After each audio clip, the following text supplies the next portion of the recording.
Today I want to talk about how to prepare for exam.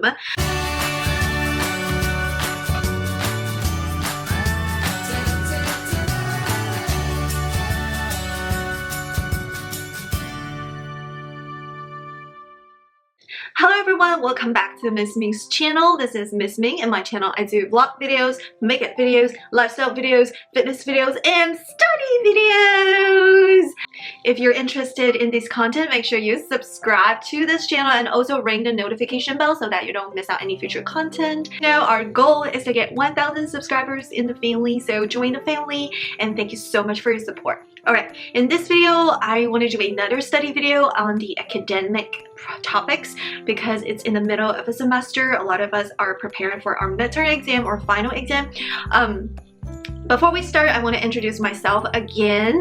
If you are new to the channel, I am a PhD candidate in the field of education, and I'm actually defending my doctoral dissertation on November 6th. So I actually pre-filmed a lot of videos before the actual defense, and so that like before the defense I can actually focus more on preparing for my defense, and also afterwards I can focusing on revising my dissertation and send it to graduate school, and I will be Dr. Ming. Yay! Today I want to talk about how to prepare for exam.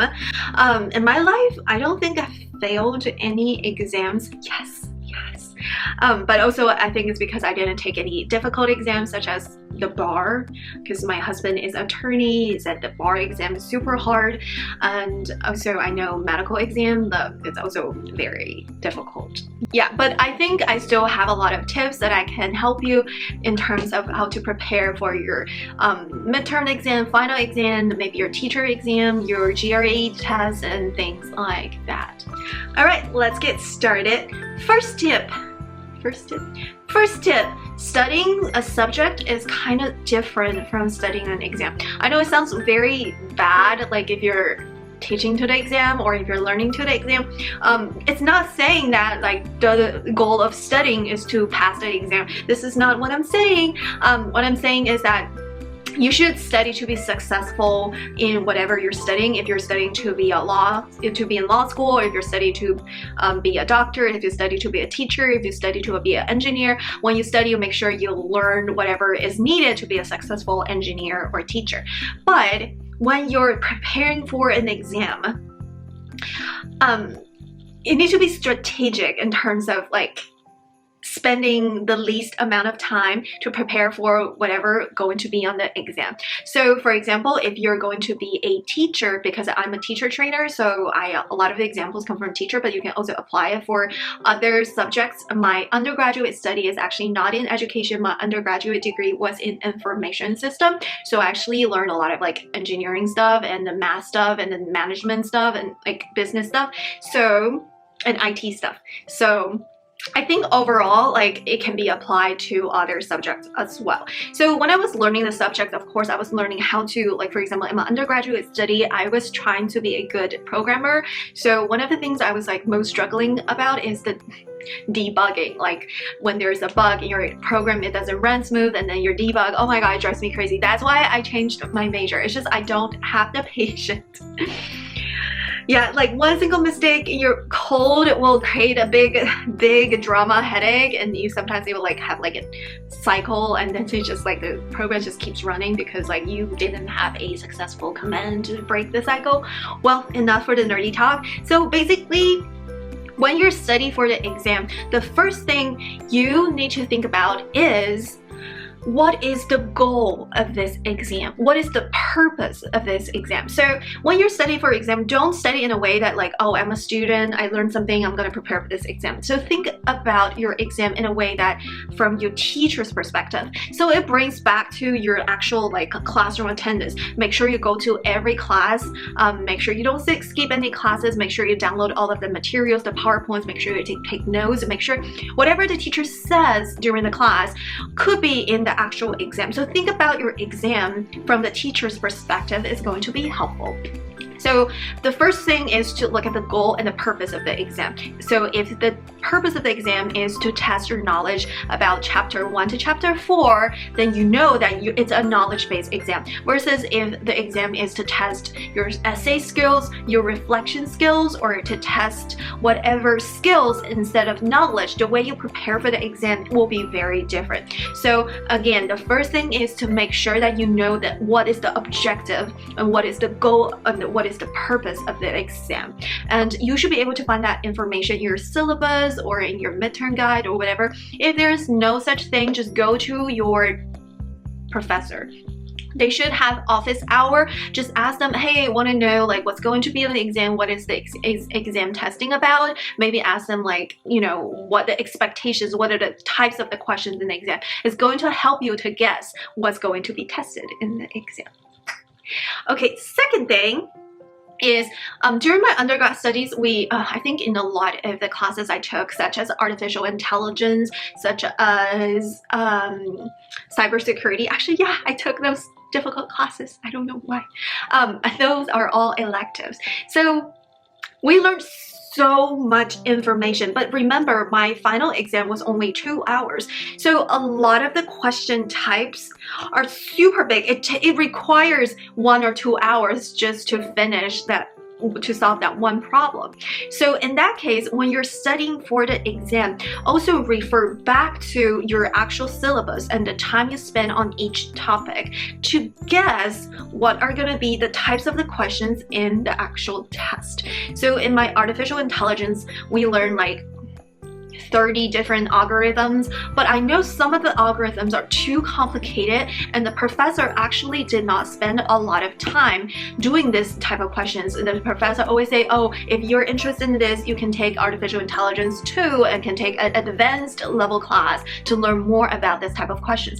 So that type of algorithm will not be on the test if the professor didn't think it was like the major goal of this class. So again, it goes back to paying attention to your teacher. I know I am a college instructor. A lot of times I saw a lot of my students, their work on their papers, like for other class, for this class, during the class. And I know everybody is so busy. I have students who take 6 to 7 undergraduate classes in one semester, and they also work part-time just to support themselves throughout the school. I understand they're trying to use all of the times, but you may be missing out some very important information that's going to be on the test or going to be on the rubric or expectations for your final project.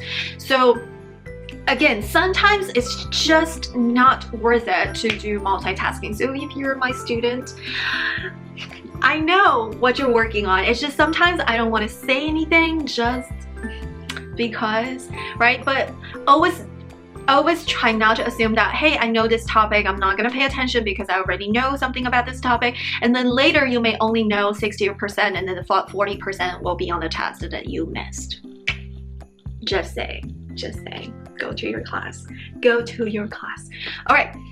So going back to the exam, the next thing on the exam is to think how much time was devoted on each topic and what is the one thing the professors emphasize about on that topic. So a lot of times when the professor has a slide, you will see that maybe there are more slides about certain topic, but sometimes the professor may just have one slide but spend like 30 minutes of a class just to talk about one topic. And then the professor will repetitively talk about the same topic. And that topic, of course, will be something that's important for that topic or for that subject. And of course, you're gonna be reviewing this for your exam. All right. So now let's actually talk about how to study for or prepare for the exam. So we have 2 types of exams. One is in-class closed book. The other is out-of-class open book, but timed you do this exam or quiz online. Of course, you may study differently for the 2 different types of exam. Let's talk about the open book one because it's more applied for my field. A lot of the exams are open books, and also for the master's students in TESOL in my department, we used to take a closed book exam, but they changed it now. It's open book. It's a little bit unfair to me because I took it closed book, but I think it's a more humane thing to do. Okay, So if the teacher is having an open book exam, it actually means that we are looking for a comprehensive review of information. So to study this type of open book exam, the best way to study it is to make a list of most important topics and the key definitions or things like that, and also list, the most important thing is to list where the source came from and the page number. So if we're talking about comprehensible input, for example, make sure you put comprehensible input, what is comprehensible input about, and then you make a list. It is from week 6 slides or week 7 slides, and also it is from the book chapter certain page to certain page, and then put a list of definition page something something, example page something something, what is this about, like the construct of comprehensible input, put it something something something. So make sure that you have a comprehensive list, and make sure that all of the materials are available at the time of taking the exam to save your time in terms of looking into the actual thing. And if you have notes, use your notes to guide you, but always go back to the original source, because sometimes when we take notes we make mistakes. Sometimes we take half of the notes and later we forget that we didn't complete our notes. So again, always go back to the original source. I learned it the hard way, because when I was preparing for my comprehensive exam for my master's studies, I didn't go back to the original source. I was using somebody else's notes, and actually there was an error in terms of who said what in that thing. And then that question actually came out during my oral exam, so I didn't get it right. So always go back to the original source. Don't be lazy. I know sometimes we're settled for 80 out of 100, but I don't know. I remember my first exam ever. I was in first grade. I got 100 out of 100 in my math exam, and I got 99. I got 99 out of 100 in my Chinese language art, and I just remember my grandparents were so disappointed. I know. Super high expectations from my grandparents, but I just remember I felt so bad getting 99 out of 100, and it just, I don't know. When it comes to grades, I'm a perfectionist, like, yeah. Okay, so let's now talk about closed book exam. So actually, when I was taking my comprehensive exam and a lot of the exams in my graduate school, most of the exams are actually closed book, which means you have to memorize. But we all have, I guess we have infinite memory, but I don't know, we can't always memorize everything. But when you're preparing for an exam with a limited amount of time, be selective. Select the most important thing in that exam, and also put like flashcards. I actually have flashcards that's like in the notebooks, and it has the key theory and who proposed this theory and the definition of the theory. I know it's a theoretical, it's a theory exam, so it's all theories. So I went to the gym, I put a card in front of my elliptical machine, I look at the card, I look away, I look at the card, I look away. So flashcards are so helpful when it comes to preparing for a closed book exam. It doesn't mean that you have to make some, but it's just that every time you have a very small chunk of time, always spend that small chunk of time reviewing 1 or 2 or 3 of the flashcards. So that's why it comes in handy. With a big notebook, it's of course a little bit harder. Yeah. Alright, so the next tip, actually I lost track of like which tip it is, so not super organized. So if you have a multiple choice exam, it's always of course easier, but if you have an exam that's in the essay format, which I actually took a lot of exam in the essay format. Make sure you practice whatever the format you're going to be taking the exam in. So if you're taking a paper pencil format, make sure you prepare, or you do a mock test or 10 mock tests practicing this format. If you're taking the exam in a computer format, so make sure you go to your professors who are giving you the exam to ask for some simple questions. If they don't have it, just ask for, do you have any like examples of what the questions may look like? And I did that once, and then the example turned out to be very similar to the actual exam I took. So it never hurts to ask, right? If the professor doesn't want to give you an example, that's fine. But always ask, hey, do you have any examples what the question may look like? And then go back home and practice. I know my dissertation is on language assessment. When it comes to assessment, the literature really says that if you are familiar with the exam, either the content and format, you're more likely to be successful in the exam, just so that you don't have to really navigate the exam format, or there's no surprise in what content you'll be looking at. So you really can apply your knowledge directly into your performance to demonstrate your skills. So this one really goes with the GRE test, GMAT test, TOEFL test, like a lot of the computer administered exam, SAT test. So try to look for mock test or sample questions, and then give yourself a timed condition and try practice. Practice.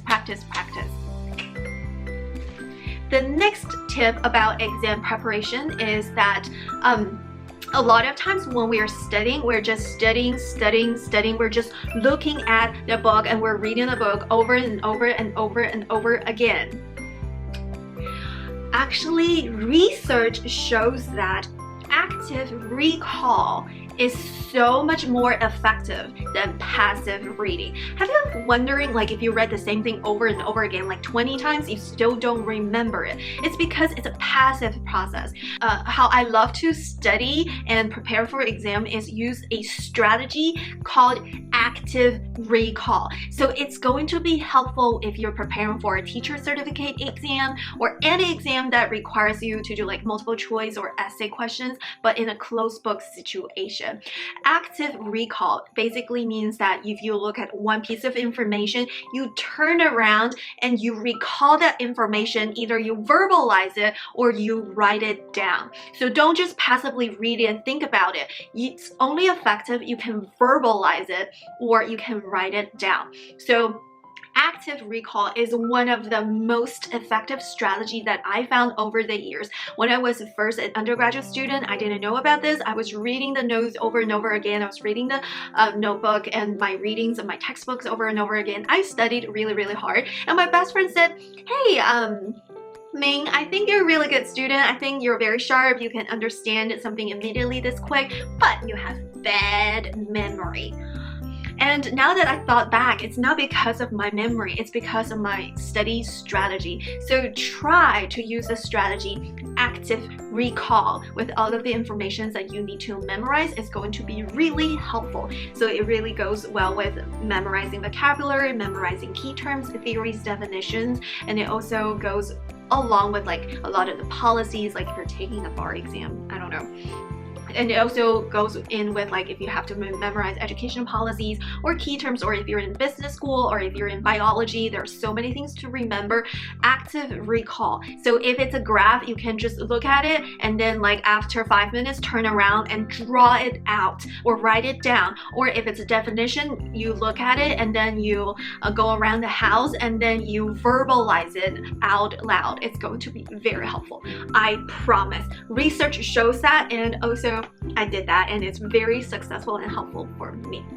Yeah. Alrighty, so these are the strategies I particularly use for studying for exams.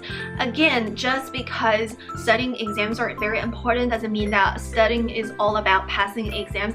Again, I want to emphasize that studying is really good for you to be successful in that profession, or if you're studying in high school, it's going to be studying is to make yourself knowledgeable and to prepare you for your future academic studies. So although I take exams very seriously, I try to get the best grades possible. It doesn't mean that exam is the most important thing or exam is the goal of the whole purpose of academics or studying. So that's it for today. I hope the tips and strategies I talked about in this video are helpful to you, and thank you so much for watching. If you like this video, please give it a thumbs up and don't forget to subscribe to the channel and ring the bell so that you don't miss out any future content. And when you're watching this, I don't know if it's gonna be after, before, or after my defense. So if you can keep your fingers crossed for me for my dissertation defense, I'll be very grateful. Alright, that's it for today. Thumbs up and subscribe. I'll see you in my next video. And oh, if you would like more academic content, please comment down below what specific topics you would like me to make. Alright, then that's it for today. Goodbye again. Bye. Have a wonderful day.